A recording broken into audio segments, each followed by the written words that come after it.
नमस्कार, आप देख रहे हैं एसपीएन 9 न्यूज और मैं हूं आपके साथ मनीष कुमार सैनी। महाराष्ट्र की महायुति सरकार में एक बार फिर अनबन का माहौल दिखाई देने लगा है। डिप्टी सीएम एकनाथ शिंदे को एक और बड़ा झटका देते हुए मुख्यमंत्री देवेंद्र फडणवीस ने एमएसपी आधारित कृषि उपज खरीद में अनियमितताओं को लेकर लाल झंडा उठाया है। सरकारी आदेश में पूर्व विपणन मंत्री अब्दुल सत्तार के नेतृत्व में भारतीय राष्ट्रीय कृषि सहकारी संघ को प्रस्तावित नोडल एजेंसियों की नियुक्ति पर सवाल उठाए गए हैं। मुख्यमंत्री देवेंद्र फडणवीस के नेतृत्व वाली सरकार नोडल एजेंसियों की नियुक्ति, तैयार की गई रणनीति और खरीदने के लिए एजेंसियों के चयन में के संबंध में एक नई नीति स्थापित करने की तैयारियों में नजर आ रही है। साथ ही मापदंड पूरा नहीं करने वाली एजेंसियों की मान्यता रद्द कर दी जाएगी। कृषि उपज खरीद में कोई अनुभव नहीं होने और राजनीतिक हस्तक्षेप के माध्यम से प्रवेश करने के बावजूद न्यूनतम समर्थन मूल्य यानी एमएसपी पर खरीद के लिए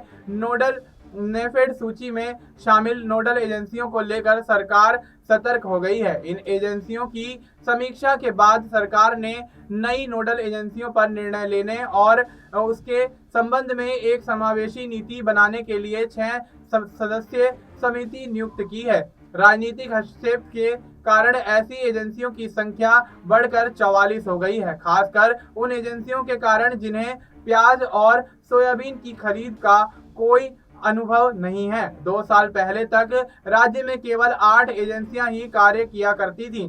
हालांकि अब एकनाथ शिंदे मुख्यमंत्री थे और उनके पास विपणन विभाग था, तब इन एजेंसियों को परमिट देने के लिए नेफेड को प्रस्ताव भेजे गए थे, जिन्हें बाद में मंजूरी दे दी गई थी। अब ऐसे में देखा जा रहा है कि सीएम देवेंद्र फडणवीस और एकनाथ शिंदे को लेकर कहीं ना कहीं माहौल महाराष्ट्र के अंदर गर्माता हुआ दिखाई दे रहा है। दोनों ही नेताओं की आपसी सहमति ना बन पाने के कारण महायुति गठबंधन में एक बड़ी फूट पड़ती हुई यहाँ दिखाई दे रही है। निकाय चुनाव सर पर हैं और इस बीच एकनाथ शिंदे और देवेंद्र फडणवीस के बीच बढ़ती ये तल्खियां ये दिखाती हैं कि कहीं ना कहीं महाराष्ट्र के अंदर निकाय चुनाव से पहले कोई बड़ा खेल होता हुआ नजर आ सकता है। फिलहाल आपको इस मुद्दे पर क्या कुछ लगता है, आप अपनी राय हमें कमेंट करके बता सकते हैं। बाकी देश और दुनिया से जुड़ी तमाम जानकारी के लिए आप देखते रहिए एसपीएन 9।